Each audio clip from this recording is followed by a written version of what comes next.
C'est une décision qui vise à renforcer les prérogatives et missions de la commission interministérielle chargée de la récupération des domaines publics de l'État.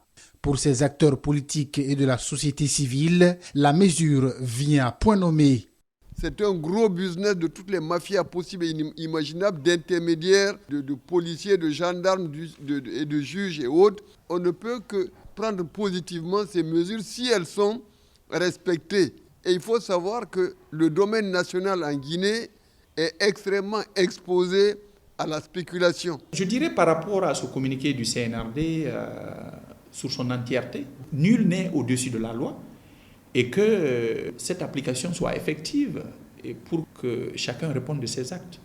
S'ils sont tous unanimes que la décision du CNRD vaut tout son pesant d'or dans un secteur où la mafia de la terre est le maître mot, l'ancien député, lui, exhorte les nouvelles autorités à veiller à son applicabilité. C'est une bonne mesure, mais encore une fois, il faut voir l'application. Vous avez vu vous-même qu'il y a eu beaucoup de rappels à l'ordre sur la restitution des biens de l'État. Pour l'instant, on en est resté au discours. Donc là, c'est une mesure qui est certainement salvatrice, mais il faut que l'état de droit s'installe.